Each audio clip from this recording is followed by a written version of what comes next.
우리나라의 벼쌀 맛에 대한 건 되게 획일화돼 있죠.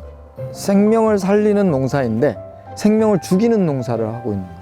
농약의 사용과 화학비료의 사용. 그러려면 내가 의미 없다.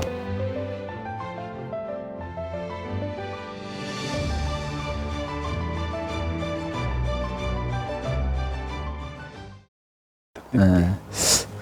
저는 이근이라고 하고요. 고양시 덕양구 벽제라는 곳에서 토종벼 농사를 짓고 있는 우보농장을 운영하고 있습니다. 제가 처음 직장 자체가 문화 쪽 일을 했어요. 그러면서 제가 이제 좋아하는 일이 뭘까? 어떤 일에 내가 심취를 하나? 할 때 보니까 굉장히 좀 새로운 일, 그 다음에 뭔가 기획하는 일, 이런 쪽에 이제 저한테 적성에 맞더라고요. 그런데 농사를 지어 보니까 야, 세상에 이것만큼 새롭고 창조적인 일이 없구나. 그럼 늘 새롭다라는 것에 완전히 빠지게 된 거죠. 초기에 제가 배운 곳이 과거에 벽제에 있었던 할머니들 농사법을 배웠어요. 거기서 그냥 그거밖에 배울 게 없었어요. 그분들의 농사법이 기본적으로 씨앗을 사지 않고 항상 자기가 받아서, 그러니까 거의 몇백 년을 이어온 씨앗들을 심고 그렇게 거두고 드시고, 그래서 매번 씨앗을 굉장히 소중히 다루시더라고요. 그렇게 씨앗을 계속 순환하는 방식의 농사가 굉장히 좋아 보이더라고요. 그리고 또 하나가 이제 자원에 대한 순환, 그러니까 예를 들어서 거름을 혹은 퇴비를 외부로부터 들이지 않고 자기 몸에서 나오는 걸 흙으로 돌리는, 그래서 흙을 살리고 그다음에 그 흙에서 나온 걸 먹고 그다음에 다시 흙으로 돌리는, 이런 순환하는 농사, 이거를 이제 배웠었죠. 이거 우보농장은 정식 임대를 하면서 첫 번째 임대한 첫 해에 3평 논을 만든 거죠. 벽시가 한 30종 정도 됐었는데 그 30종을 그 3평 논에다가 이렇게 심었죠. 그때 30종이 한 품종당 나달이 한 10알에서 20알 정도밖에 안 됐었기 때문에 굉장히 그때는 귀하게 정말 해서 이제 내가 자급밥상에 정말 쌀을 올릴 수 있겠구나, 밥을 올릴 수 있겠구나 라는 생각을 가졌고, 그거를 위해서 노농사를 시작한 거예요. 벽시를 얻는 과정은 굉장히 다양했어요. 그러니까 전국 기농농본부 농사교육하고 기농을 시키는 이런 교육을 하는 곳인데, 그곳에서 발간하는 개간지 기농통문에 제가 편집위원으로 있었어요. 그래서 그 편집위원으로 있으면서 주제가 뭐였냐면, 제가 담당했던 게 전국에 이제 산지에 계시는 토종 농부들을 찾아가면서 인터뷰를 하는 거였어요. 그러면서 이제 제가 한원식 선생님이라고 지금 돌아가셨는데 그분을 2번째인가 인터뷰를 했어요.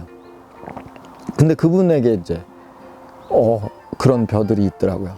한 30여 종 이상 가지고 계셔요. 본인이 또 육종한 것도 있고 되도록 이어왔던 것도 있고, 그런 벽시들을 이제 얻기도 하고, 그다음에 장흥에 계시는 이영동 선생님이라고, 그분도 꽤 많은 토종을 가지고 계신데 그런 분들한테 직접 농부로부터 얻기도 하고, 그리고 가장 이제 많이 확보한 건 실은 제가 그렇게 막 돌아다니지 않더라도 한 곳에 다 모여 있어요.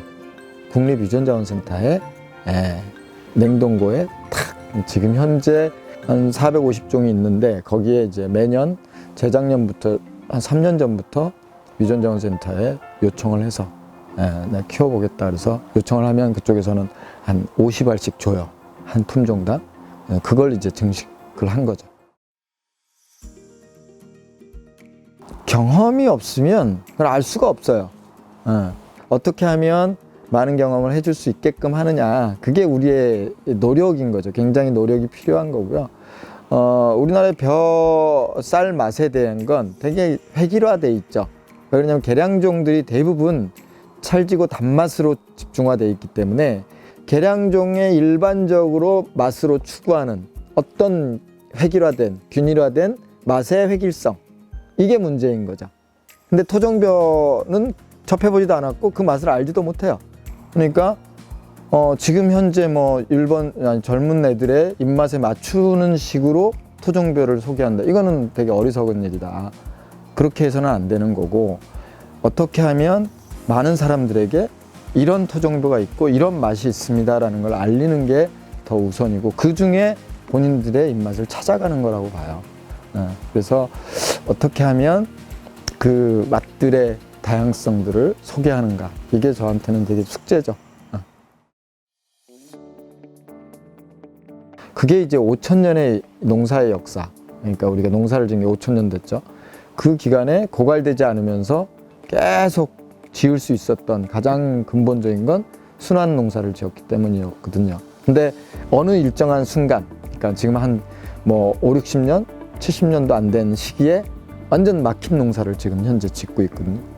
그게 가장 큰 건 너무나 많은 생명을 살리는 농사인데 생명을 죽이는 농사를 하고 있는 거예요. 농약이라는 건 살균제, 살충제, 제초제거든요. 그러니까 뭔가 죽이면서 우리는 생명을 얻으려고 하는 거죠. 그리고 또 더구나 거기에 이제 화학비료라고 하는, 그 화학비료라는 건 기본적으로 우리가 흙에 대한 태도이거든요. 흙 속에 있는 미생물을 활성화시키고 미생물의 이 분비물, 이거를 뿌리가 먹어야 되는데, 근데 화학비료는 미생물의 먹이가 아니에요. 그냥 뿌리에 직접적으로 영향을 주는, 그러니까 우리 링겔 맞듯이 제가 양보할 수 없는 게 바로 그 부분인 거죠. 농약의 사용과 화학비료의 사용, 그러려면 내가 의미 없다, 그런 농사는 짓고 싶지 않다.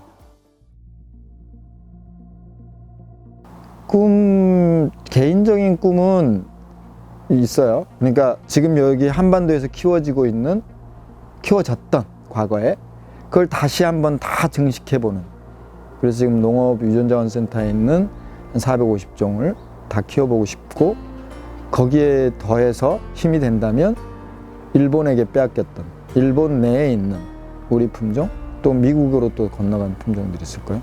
그 토종벼를 이제 증식해보는, 복원을 해보는, 그래서 그 쌀로 밥을 지어서 먹어보는, 그게 이제 저의 개인적인 꿈이고요.